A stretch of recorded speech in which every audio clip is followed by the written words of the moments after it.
예, 감사합니다. 92년도 올림픽이 있은 직후에 미국에서 목회하시는 선배 목사님이 나오셨습니다. 같이 식사를 하는데 아마 숙소에서 텔레비전을 보시다가 굉장히 좀 놀랄만한 뉴스를 보신 것 같습니다. 한국 아이들이 10만 원이 넘는 고가의 운동화들을 신고 다녀서 사회적으로 좀 무리가 된다 하는 뉴스를 보셨던 것 같습니다. 지금도 10만 원 운동화는 만만치 않지만 92년도에 10만 원, 우리 한국의 국민소득 생각하면 그건 엄청난 것이었습니다.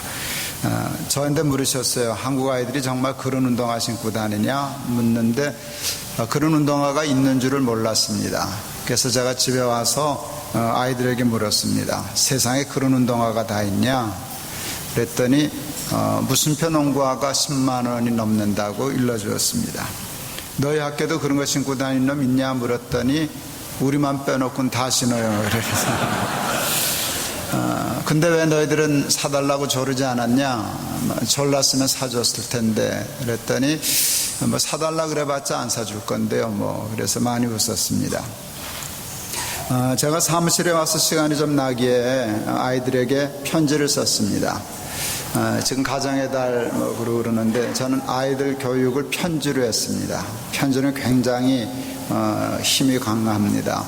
사랑한다는 말을 입으로 하긴 좀 어려워도 이렇게 쓰기는 쉬우니까 편지를 자주 쓰곤 했었습니다. 그런 비싼 운동화 사달라고 조르지 않아서 고맙다 하는 편지를 썼습니다. 음향을 조정하시는 김에 그 저음을 좀 많이 빼주세요. 울리지 않게. 네. 그런 운동화 사달라고 조르지 않아서 고맙다 그러면서 아이들에게 왜 그런 운동화를 신으면 안 되는가를 설명해 주었습니다. 답은 쓸데없다 였습니다. 그때 올림픽에서 황영조 선수가 금메달을 땄을 때인데요. 코롱이라고 하는 회사에서 황영조 선수에게 1억 원짜리 운동화를 만들어줬습니다. 발에 맞고 또 소재 좋은 거 쓰고 해서 1억 원짜리 운동화를 만들었었습니다. 내가 아이들에게 얘기를 하면서 조금 올려도 좋겠는데 아까가 좋은데 이제 된 것 같습니다. 아이들에게 황영조 선수의 1억 원짜리는 쓸데있다.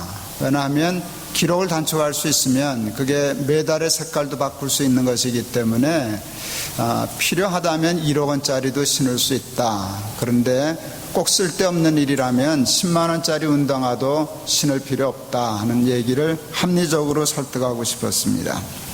그런데 너희들이 10만 원짜리 운동화를 신는 까닭이 뭐냐?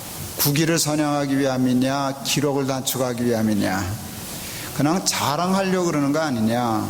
이거 10만 원짜리야. 나는 10만 원짜리 운동화 신는 사람이야를 자랑하려고 그러는 거 아니냐? 근데 얘들아 조금만 생각해봐라. 그거는 자랑이 아니라 창피한 일이란다. 오죽 사람이 자랑할 게 없으면 신발을 자랑하고 살겠냐? 내 자신이 10만 원짜리가 안 되니까 10만 원짜리 신발이 자랑스럽게 느껴지지 않겠냐? 너희는 평생 신발 자랑하며 사는 사람이 되지 말고 너희의 사람 됨을 자랑하며 사는 사람이 되거라. 애들이 알아들었을까요? 15살, 13살, 11살이었는데요. 알아들었게요? 못 알아들었게요? 알아들었습니다. 애들이 되게 다 알아듣습니다. 애들이요 말귀를 못 알아들어서 그러는 게 아니에요. 어른들이 하는 말이 옳다는 것도 알고요. 대부분 자기를 위해서 그런다는 것도 알아요. 그런데 말 안 들어요. 이것들이 왜 안 듣는 줄 아세요? 제가 그 이유도 찾아냈어요. 우리 어른들, 부모들은요 아이들에게 옳은 말, 좋은 말, 아이들을 위해서 하는 말을 기분 나쁘게 하는 은사가 있어요. 그러니까 그게 듣기 싫으니까 왜 말을 그렇게 하세요? 그 말이 옳은 건 알겠는데 왜 그렇게 이렇게 강압적으로, 지시적으로, 인격 존중 안 하고 함부로, 그러니까 문 닫고 안 듣는 거예요. 내가 편지 정중하게 썼거든요. 그런 운동화 사달라고 조르지 않아서 고맙다. 신사적으로 나갔잖아요. 그러니까 내 말 다 알아들었어요. 그 편지 한 장으로요, 아이들 교육 참 편하게 쉽게 했습니다. 뭐 명품 브랜드 이거 별로 신경 안 쓰고 쉽게 잘 키웠습니다. 에릭 프롬이라고 하는 분이 소유냐 삶이냐라고 하는 책을 썼습니다. 제가 청년 때 가장 큰 영향을 받은 책 중에 하나입니다. 어렵지 않은 책입니다. 에릭 프롬이 그 소유냐 삶이냐라고 하는 책에서 사람을 두 유형으로 나눕니다. 하나는 소유형의 인간, 또 하나는 존재형의 인간입니다. 소유형의 인간이란 쉽게 말해서 신발 자랑하고 사는 사람들, 나 10만 원짜리 운동화 신는다, 이 시계는 뭐 이거는 이제 그러고 사는 사람들을 소유형이라고 얘기했어요. 삶의 의미와 목적을 to have 하는데 두고 사는 대부분의 사람들, 뭐 거의 90% 이상의 대부분의 사람들이 다 소유형인데, 그 중에는 인간의 삶의 의미와 목적을 인간답게 to be 하는데 두고 사는 사람을 존재형이라고 얘기를 했습니다.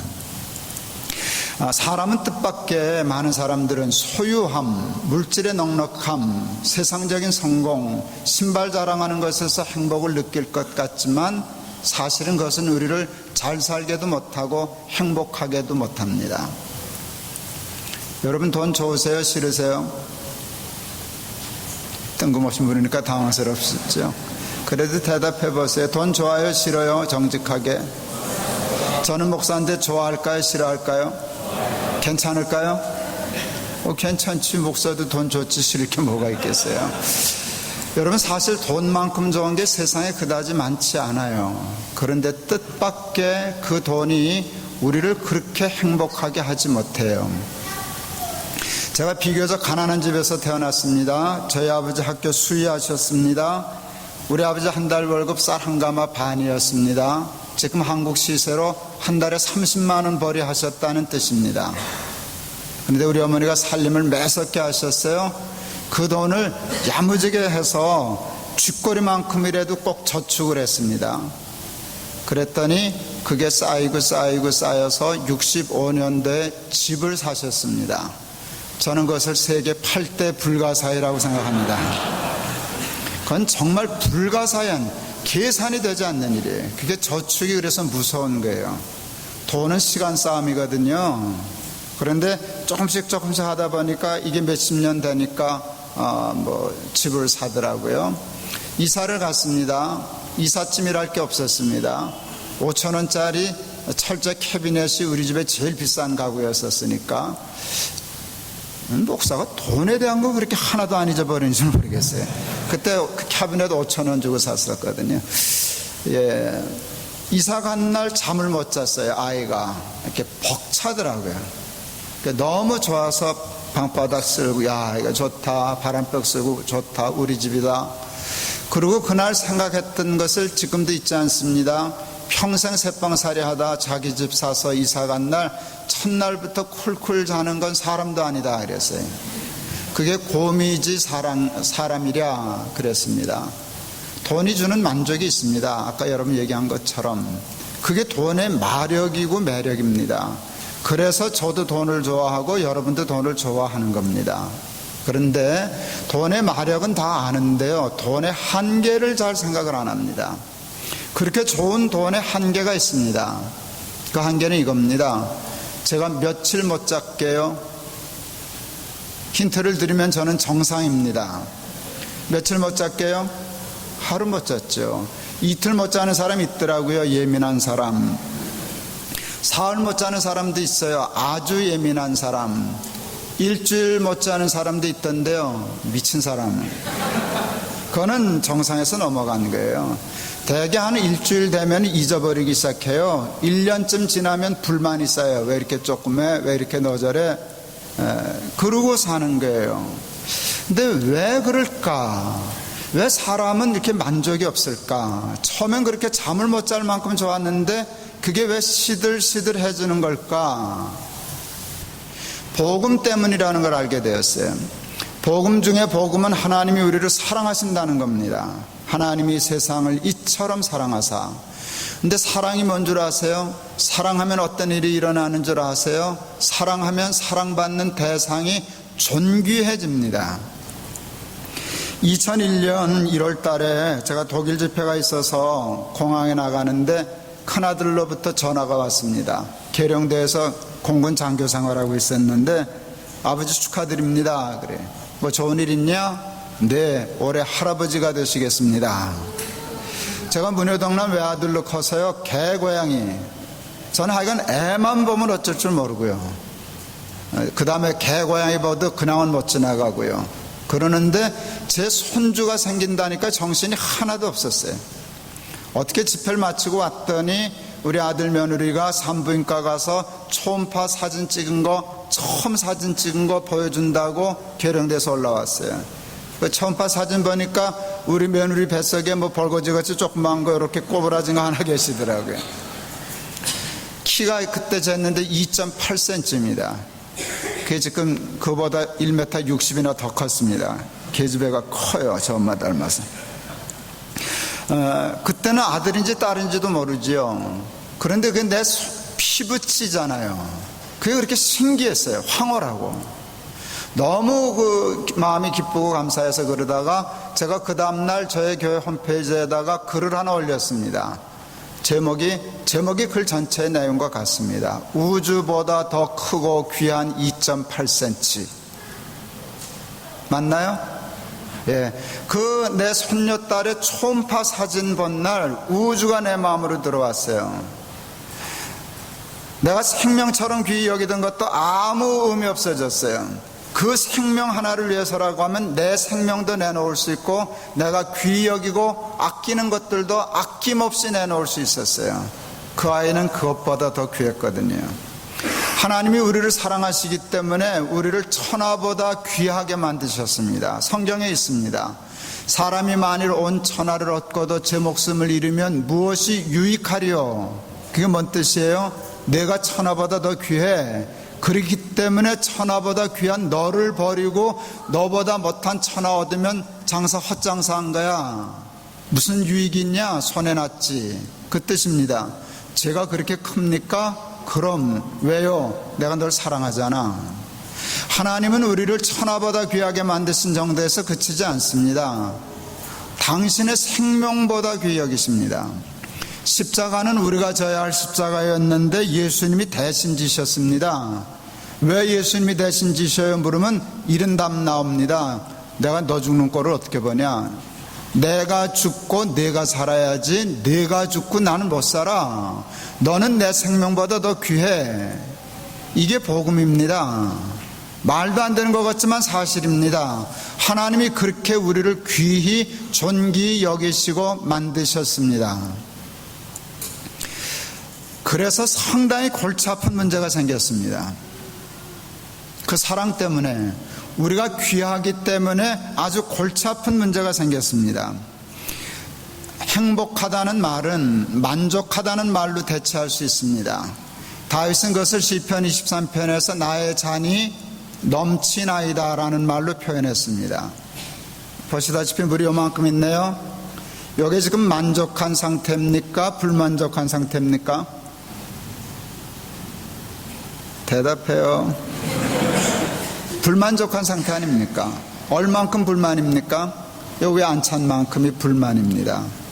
하나님이 저와 여러분을 사랑하시기 때문에 저와 여러분의 삶의 크기와 그릇을 천하보다 크고 귀하게 만드셨습니다. 천하를 다 얻을 수 없지만 천하를 다 얻어서 넣으면 찰까요? 안 찰까요? 못 찹니다. 내가 더 크기 때문에. 그게 65년대 집 사서 간 날 첫날을 잠 못 잤지만 1년쯤 지나서 왜 이렇게 조금의 너저래 하고 불만을 갖게 된 이유입니다. 이제 슬슬 동의 되실걸요? 여러분에게도 동일하게 나타나는 현상이기 때문에 그렇습니다. 제가 82년도에 처음 자가용을 탔습니다. 영락교회 부목사로 갔더니 그해 처음 부목사들에게 자가용을 한 대씩 줬었습니다. 교회가 머리가 되게 좋아요. 그때는 서울 시내바닥에 차가 없어서요, 자가용만 있으면 30분이면 어디든지 갔어요. 자가용 없으면 10가정 신방하는데 자가용만 있으면 20가정을 신방할 수 있었어요. 그거는 굉장히 지혜롭게 생각한 거예요. 그리고 그때 그 박조준 목사님이 부목사들에게 차 한 대씩 다 이렇게 배급하면서 교인들한테 굉장히 귀한 광고를 해주셨어요. 이거 가지고 신방도 다니지만 이거 가지고 휴가도 가고요, 시장 보러도 다니고요, 애들 놀이터로 갈 겁니다. 여러분 그것도 목회입니다. 그 바람에 신나게 돌아다녔네요. 그거 참 감사한 일이었어요. 근데 제가 막내여서요, 제일 새 차 받았게요, 꼬물딱지 차 받았게요. 꼬물딱지 차 받았죠. 잊을 수 없어요. 포니원 7540 비 새는 차. 제 차는 비가 샜어요. 여러분 혹시 비 새는 차 타보셨습니까? 희한하더라고요. 차가 비가 새요. 근데 이 비가 뚝뚝 떨어지는 게 아니고요, 이게 바디가 삭아서 비가 스며들어서 바닥에 고여요. 조수석에. 신방 갈 때 우리 권사님들 하면 앞에 플라스틱 바가지 있어요. 고이면 퍼서, 이게 보트가 아니었어요. 이게 자동차였어요. 하도 이게 색깔이 녹슨 게 보기 싫어서 새 차 사줄 때까지 칠이나 하고 다니자고 공업사에 맡겼어요. 칠한다고 공업사에서 뜯었다가 못 붙였어요. 그래서 할 수 없이 교회가 새 차 사줬어요. 그 대우 1300cc 맵시 하나도 안 나는 맵시나. 근데 새 차였어요. 근데 바로 윗선배들은 나보다 조금 더 좋은 비만 안 새는 차 탔어요. 근데 나는 비 새는 차 타는 바람에 그들보다 한 1, 2년 새 차 먼저 탔어요. 배 아파 죽으려고 그랬었어요. 뭐 죽진 않았겠지만, 네. 근데 그때 너무너무 행복했어요. 새 차 타고 다니는 거. 지금은 차 많이 바뀌었네요. 많이 바뀌었네요. 지금 저 제니시스 타네요. 뭐 잘 모르시는가 보네요. 예, 괜찮은 차입니다. 비싼 차죠. 뭐 그보다 더 좋은 차는 있지만 지금은 제가 그 차 때문에 까무러쳐 있겠죠. 아니, 이건 한도 끝도 없습니다. 그래서 이제는 스톱하려고 그럽니다. 이제는 조금 깎아야 되겠다. 은퇴도 되오니까. 이게 한정이 없습니다. 그러니까 그 한정을 모르고 무조건 소유함에서 만족을 얻으려고 하면 밤낮 그 모양 그 꼴입니다. 60년대 70년대 초 우리나라 국민소득이 100불이 안 갔습니다. 60불 80불 뭐 이렇게 올라가기 시작했습니다. 우리나라 국민소득이 60불 80불 할 때 우리가 소위 못 산다고 하는 필리핀, 동남아시아, 태국, 뭐 베트남 이런 나라들이 평균 300불 수준의 국가였습니다. 그러니까 우리보다 몇 배나 부자 나라들이었어요. 그 가난한 나라보다 우리가 몇 배나 더 가난한 세계 최빈국 중에 하나였습니다. 젊은이들은 잘 모르실 텐데 우리나라 최초의 실내체육관은 장충체육관입니다. 장충체육관은 어느 나라 원조로 지었게요? 필리핀 원조로 지었습니다. 우리나라가 필리핀 원조 받던 나라입니다. 베트남이 우리나라 굶어 죽을까봐 쌀 보냈었습니다. 알람이라는 희한한 쌀, 길쭉길쭉하고 바람에 날아가는, 밥 해놓으면 날아가는 쌀. 그거 우리가 받아먹고 살았습니다. 그만큼 가난했어요. 우리나라 경부고속도로는 태국이 모델입니다. 뭐 독일도 같지만 독일은 너무 좋아하니까 태국의 고속도로 잘 돼 있다고 박정희 대통령 구경 가려고 했더니 못 오게 했습니다. 공식적으로는 그렇게 얘기 안 했지만 나돈 말이 뭔가 하면 거지 나라 대통령 온다고 못 오게 했습니다. 그게 우리입니다. 60불 80불 하던 나라가 지금 28,000불 3만 불 가까이 진입했습니다. 호주 6만 불이 넘나요? 뭐 호주나 6만 불이 넘든 안 넘든 사는 거 비슷해졌습니다. 한국이 이렇게 될 줄 꿈도 꾸지 못했습니다. 저는 전쟁 중에 태어났습니다. 피난살이 할 때 저는 어렸을 때도 기억이 생생해요. 가만히 깔고 잤어요. 욕 없어서. 가만히 깔고 이불 하나로 온 식구 덮고 자고, 뭐 온 식구래야 세 식구밖에 없었지만, 그러고 살던 때가 분명한데, 제 당대에 제니시스 타고 삽니다, 목사가. 이건 있을 수 없는 일입니다. 그러니까 돈이, 소유가 우리를 행복하게 한다면 대한민국 사람보다 더 행복한 나라 사람은 세상에 없어야 됩니다. 근데 여러분 뒤집어지시죠? 행복해서? 그렇지 않아요. 그렇지 않아요. 그런데도 사람들은 아직도 깨닫지 못해요. 자기들이 행복하지 못한 이유가 소득이 낮기 때문이라고 확신하고 있어요. 국회의원 선거하고 이번에도 마찬가지인데, 대통령 선거하면 정당도 그렇고 국회의원도 내세우는 게 경제입니다. 경제. 우리 당을 뽑아주면, 나를 뽑아주면 경제를 활성화시키겠다고. 활성화되면 좋죠. 여러분 60불에서 3만 불이 됐는데도 안 뒤집어진다면 그까지 3만 불에서 한 5만 불, 10만 불로 두세 배 뛴다고 뒤집어질까요?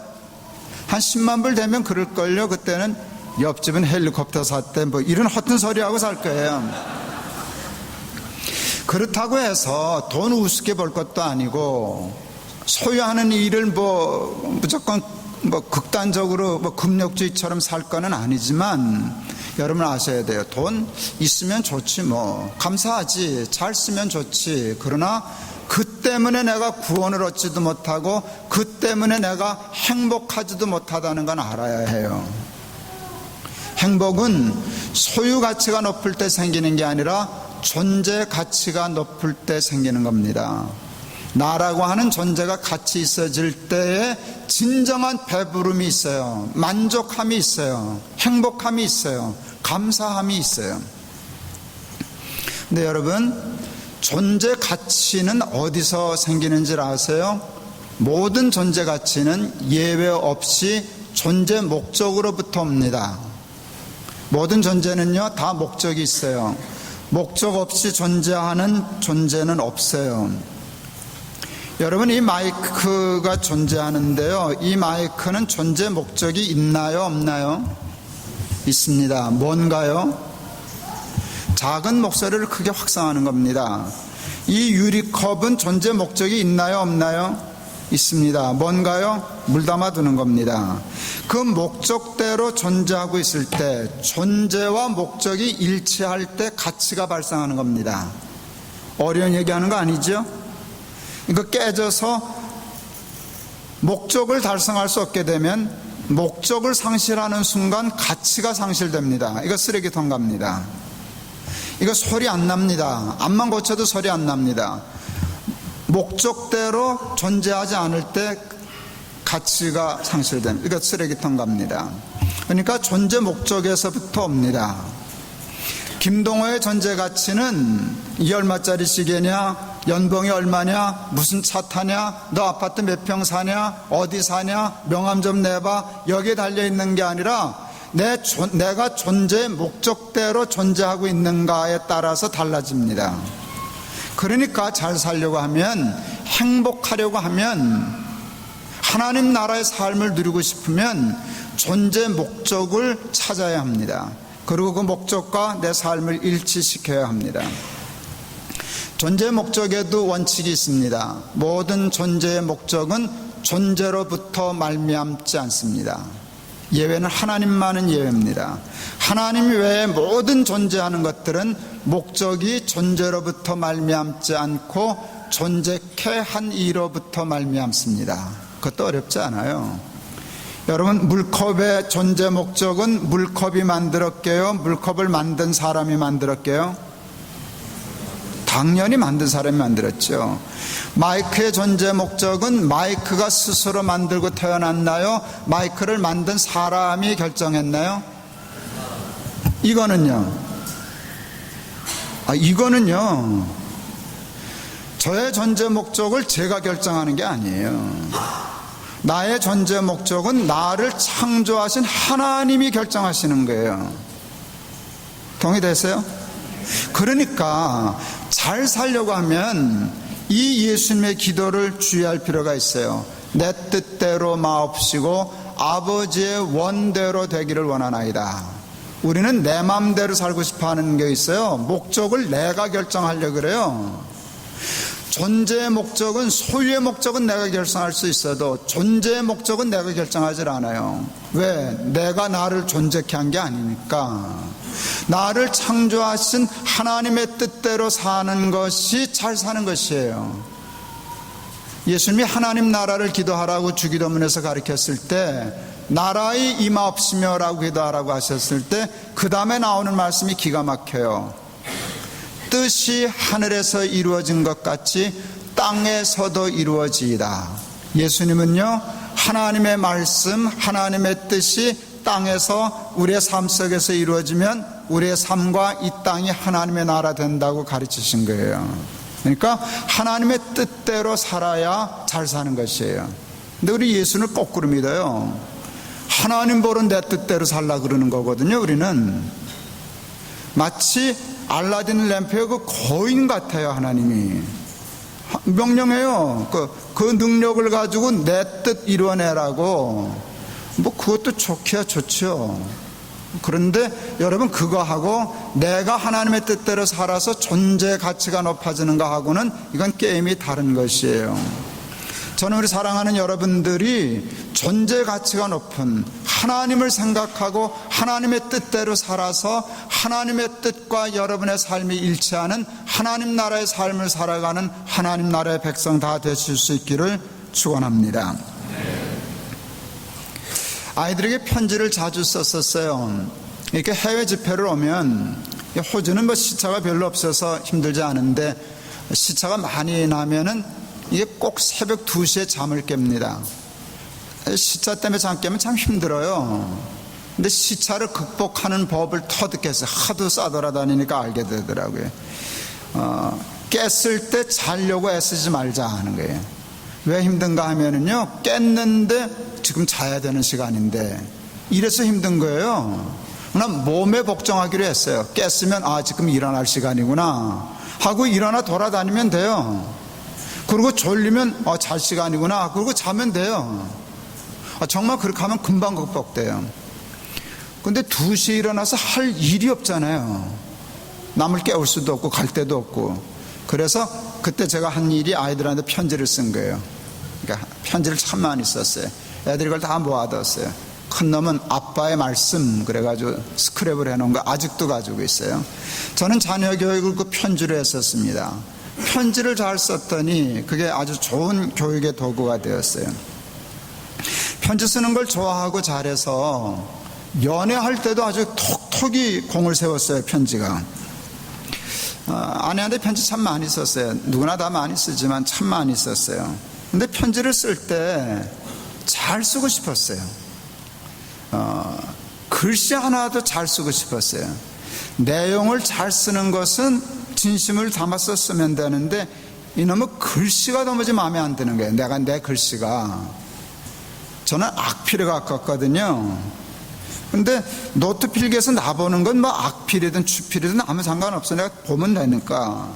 근데 이걸 내가 좋아하는 사람한테 보내는데 그 꼬락서니 글씨를 보내기가 싫었어요. 그래서 제가 글씨를 그리기 시작했어요. 이쁘게 쓰려고.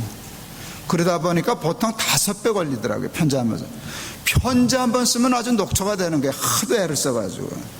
하나 또박또박 쓰죠. 그래서 제 글씨체가 완성이 됐어요. 제가 방위 군대 갔더니 글씨 안 쓴다고 궤도병 하라 그래가지고 궤도 글씨 쓰다 오지 않았겠어요? 근데 하여간 천천히 또박또박 써요. 그러다 보면은요, 손에 땀이 나요. 저는 결벽주의자가 아니에요. 결벽주의자가 아닌데 땀이 묻어서 끈적거리면 싫어요. 그럼 가서 다시 손 씻고 와서 쓰기 시작했어요. 제가 편지라는 제목의 시를 썼어요. 그 시를 편지로 보냈어요. 우리 만화님 그 편지 보시고 시집 오셨어요. 읽어드릴까요? 관심 있으세요? 여기 시집장관 처녀 총각들 잘 듣고 배우면 좋을 거예요. 편지. 깨끗이 손을 씻고 자리에 앉아 한자 정성껏 편지를 쓴다. 사랑하는 사람에게 쓰는 편지. 진실이고파 아름답고파 썼다간 지우고 또 썼다간 지우고 마음같이 써진 편지 마무리하다 잘못 써진 글씨 하나 그냥 쭉쭉 두 줄 그어 지워버리고 계속 쓰면 될 것을 다시 손 씻고와 처음부터 쓰는 편지, 당신께 쓰는 편지.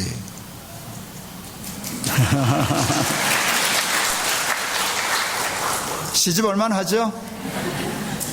그 편지 받고 시집 안 오면 그건 잘못된 여자죠. 근데 그게 그냥 지어낸 게 아니에요. 그건 그대로 내가 늘 내 아내에게 편지 쓸 때 모습을 그냥 그대로 그린 거예요. 그대로예요. 깨끗이 편지 쓸 때마다 손 씻고 와서 씻었으니까. 이게 잘못되면은 절대 두 줄 안 그었으니까 다시 처음부터 다시 손 씻고 그대로 썼어요. 그냥 그대로 썼어요. 그날 결심했어요. 편지만 이렇게 쓰지 말고 내 삶으로 아내에게 편지를 쓰듯이 살아야 되겠다 생각했어요. 신학교 교육전도사 때였는데 그때 오늘 본문 말씀 생각났어요. 내가 아내에게만 그렇게 살지 말고 내가 하나님께 예수님께도 그렇게 살아야지. 내 삶이 그리스도께 쓰는 편지가 되면 좋겠다. 손으로 쓰는 편지가 아니라 내 마음으로 삶으로 쓰는 편지가 되면 참 좋겠다 하는 생각이 들었어요. 나는 오늘 본문의 말씀이 바로 그 말씀인 줄 알았어요. 너희는 그리스도의 편지라 하는 말씀. 근데 어느 날 깨달았어요.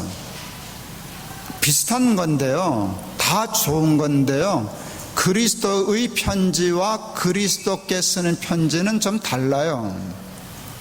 여러분 구별해낼 수 있겠어요? 그리스도께 쓰는 편지, 그리스도의 편지. 내가 편지인 건 다 공통점이에요. 내가 편지예요. 그런데 쓰는 사람이 달라요. 그리스도께 쓰는 편지는 내가 쓰는 거예요. 그리스도의 편지는 그리스도가 쓰시는 거예요. 뭔 얘기인지 알아들으시네. 해외 집회 오면은요, 한국말이 좀 둔해지신 것 같더라고요. 언어적인 감각이 조금 떨어져요. 영어 잘하시는 것도 아닌데 하여간 뭐 그래요. 그리스도께 쓰는 편지와 그리스도의 편지는 달라요. 그리스도께 쓰는 편지도 훌륭한 거예요. 그런데 그 훌륭한 삶을 계속하다 보면 이게 굉장히 업그레이드가 돼요.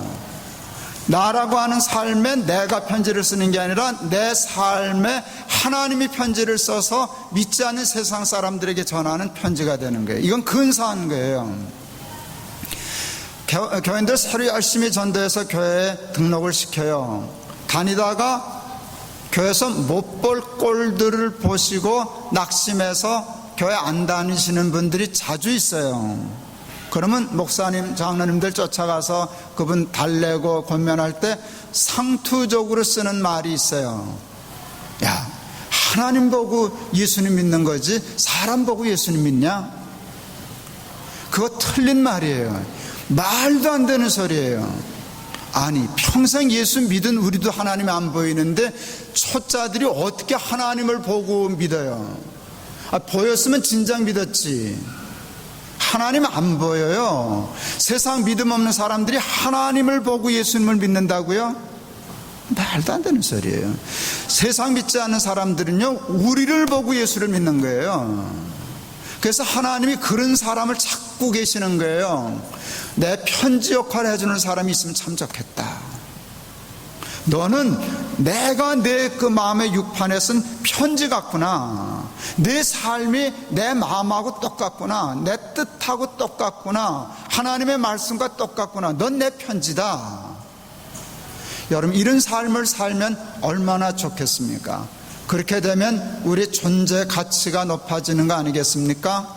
그리 되면 무화과 나무에 열매 있으면 좋고 없으면 상관없고, 우리의 양이 있거나 없거나 외양간에 소가 있거나 없거나 포도나무에 소출이 있거나 없거나, 여러분 없으면 상관없고요. 있으면 좋죠. 그까지가 아무것도 아니에요. 그런 거 아니에요. 있으면 감사합니다. 하나님 잘 먹을게요. 잘 쓸게요. 그것도 괜찮은데요. 제니시스 타니까 좋은데요. 뭐 그러고 사는 거고, 없으면 전철 타고 다녀도 돼요. 괜찮아요. 그 별 차이 없어요. 그러고 신나게 돌아다니는 거예요. 왜? 하나님께서 우리를 사슴과 같이 높은 곳에 다니게 하시리로다. 이거 기가 막힌 말이에요. 존재 가치가 높아지니까 신발이야 10만 원짜리를 신든 만 원짜리를 신든 신고 다니면 되는 것이지 별로 개의치 않아요. 그래서 항상 기쁠 수 있어요. 범사가 감사할 수 있어요. 근데 이걸 놓쳐놓으면은요, 소유의 일희일비하다 보면은요, 기뻤다 슬펐다 슬펐다 슬펐다 대개 그렇게 돼요. 이게 업다운이 심해요. 그런데 존재의 삶을 살면은요, 하나님의 편지의 삶을 살게 되면 이거 관계없어요. 높은 곳에서 놀아요. 그렇게 되면 드디어 비로소 항상 기뻐하고 범사에 감사한 하나님 나라의 삶을 살게 되는 줄을 믿습니다. 말씀 마치렵니다. 오늘 어버이 주일이네요. 오늘 노래도 부르고, 아까 꼬마 진짜 노래 잘하네, 자녀. 예, 그럴 때 우리 꽃도 달고, 아이들에게 그래요. 효도해라, 부모에게 순종해라, 그 얘기해요. 근데 저는 젊어서부터도 그런 생각이 좀 있었는데, 제가 부모가 되고 할아버지가 되어서도요, 저는 한 번도 우리 아이들에게 효도하라 소리 내 입으로는 못 해봤어요. 그게 말이 안 나가더라고요. 부모한테 효도해야 돼, 순종해야 돼, 그러면 이렇게 돼. 이게 나는 안 됐어요. 한 번도 못 했어요. 그래서 우리 아들놈이 천하의 불효자 놈들이겠죠? 그렇지 않아요. 정말 그렇지 않아요. 자식하고 사이 저만큼 좋으면 괜찮아요. 우리 아들 정말 괜찮아요. 저한테 정말 잘해요. 예전에는 내가 보호자였는데 이게 바뀌었어요. 이젠 지들이 내 보호자예요. 나 챙겨요. 제가 당뇨가 오래돼서 심해요. 큰아들, 특히 큰아들 놈하고 식당 가면 귀찮아요, 이 자식. 식당 주방에 들어가서 주문이 많아요. 소금 짜게 하지 말아라, 조미료 넣지 말아라, 맛없어도 타방 안 할 테니까. 우리 아버지 당뇨병 환자다. 밥맛은 없지만 그 기분은 되게 좋아요. 날 그렇게 챙겨주잖아요. 그러니까 우리 아이들 불효자는 한 놈도 없어요. 정말 감사해요. 근데 한 번도 아이들에게 효도해라 그런 거 가르친 적 없어요. 효도는 입으로 가르치는 게 아니에요. 여러분, 부모에게 효도하면 하나님이 약속한 축복이 있어요. 약속 있는 첫 계명, 땅에서 잘 되고 장수하리라고 있어요. 근데 효도는 부모가 도와줘야 할 수 있어요. 여러분, 애들이 효도하기 싫어서 효도 안 하는 줄 아세요?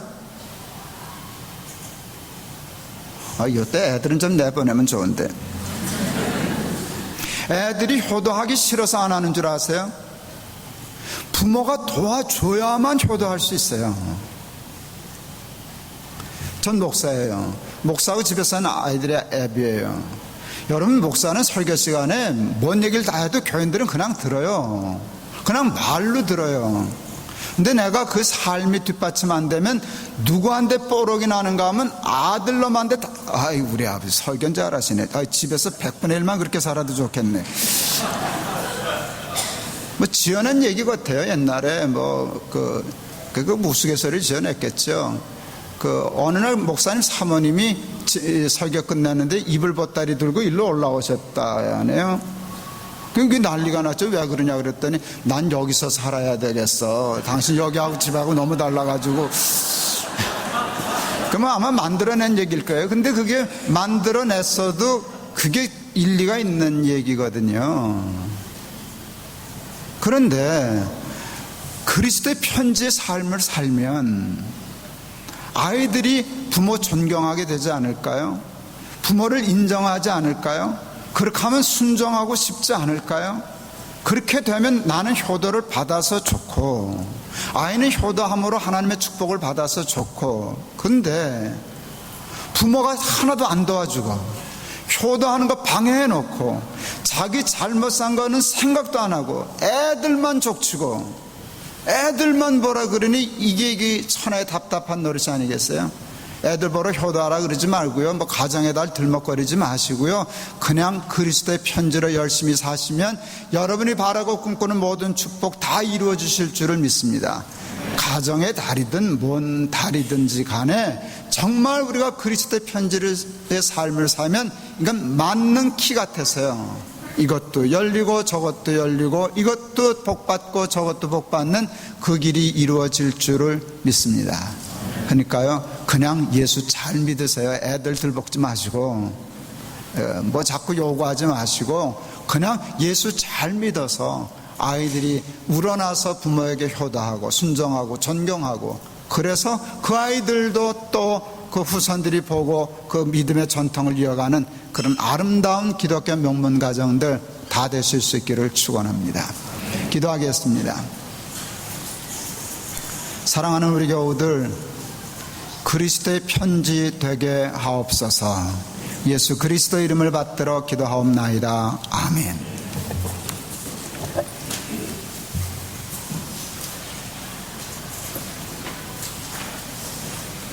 예, 449장 우리 찬양 드리시면서 예물 드리시겠습니다.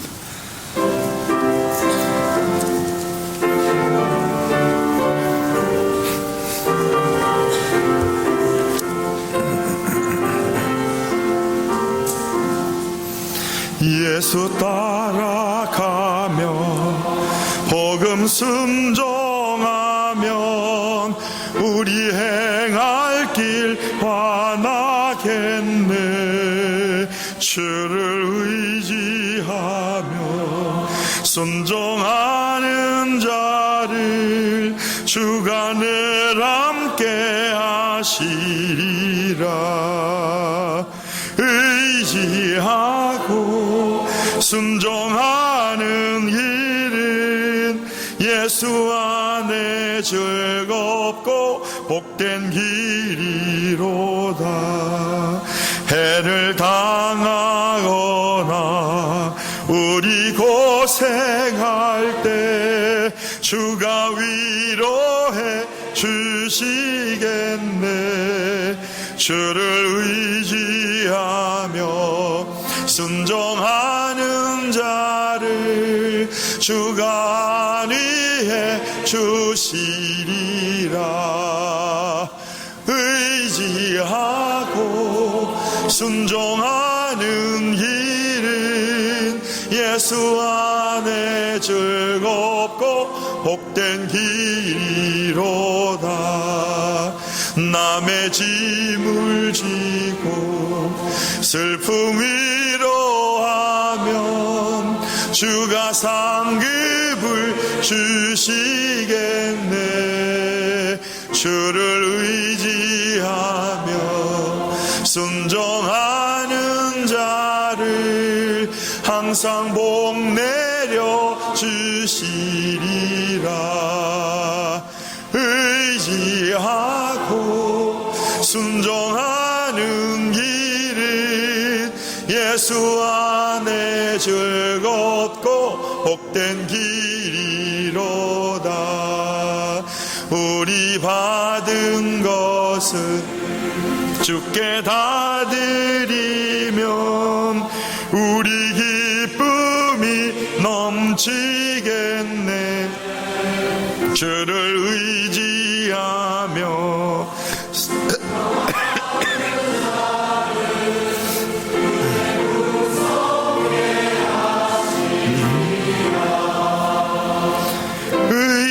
의지하고 순종하는 길은 예수 안에 즐겁고 복된. 우리 일어나서 봉헌하시겠습니다. 주를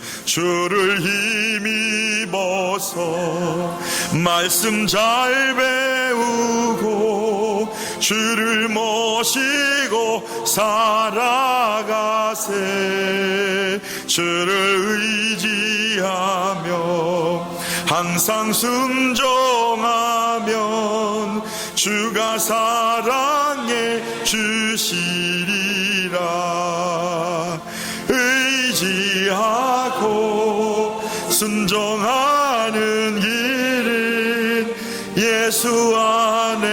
즐겁고 복된 길이로다. 우리 잠시 기도하고 한 주 시작하기를 원합니다. 우리 가정 가운데 하나님의 은혜로 충만하며 그리스도의 편지로 살아갈 수 있도록 인도해 주십시오. 우리 하나님 앞에 기도드리신 후에 김만용 목사님 축도해 주시겠습니다. 함께 기도하십시다.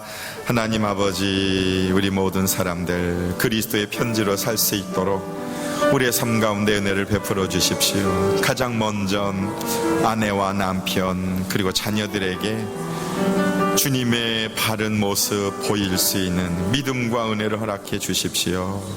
세상 가운데 빛으로 소금으로 살아갈 수 있게 하시고 허락하신 가정, 자녀 앞에서 참된 믿음의 부모로 살아갈 수 있도록 하나님 저희들에게 순종할 수 있는 믿음을 주시고 그동안 잘못 쓴 편지라면 이제부터라도 다시 쓸 수 있는 용기와 결단을 허락하여 주옵소서. 새로운 한 주간을 시작해 나가며 하나님의 은혜를 구하오니 주께서 자비를 베풀어 주시고 인도하여 주옵소서.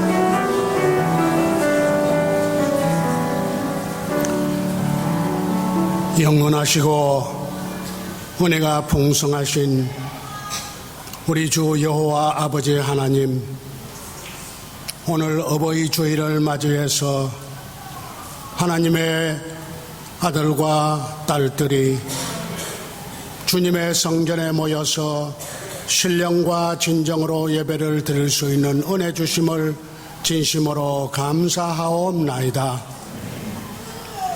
간절히 기도할 수 있게 하여 주시고 뜨겁게 찬양할 수 있게 하여 주시며 겸손하게 말씀을 받게 하여 주신 주님의 그 사랑 너무나 감사하옵나이다.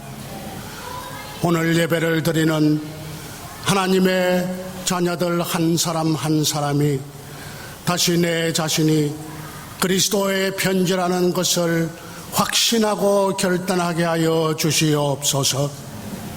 우리 교회가 주님의 영광만 바라보고 세상을 바라보고 주님의 복음을 전하면서 하늘의 나라를 확장할 수 있는 이 브리스반 한인 장로교회로 언제나 보호하여 주시고 인도하여 주시고 축복하여 주시옵소서. 지금은 교회의 머리가 되시는 우리 주님 예수 그리스도의 그 크신 은혜와 우리 하나님의 영원하신 아가페의 사랑과 성령님의 뜨겁게 역사하시는 감화, 감동, 인도, 충만하심이 오늘 예배를 드리는 모든 하나님의 자녀들과 그들이 사랑하는 가족들과 또 일장하시는 일과 학업 외에도 영원 무궁토록 함께 하실지어다. 아멘.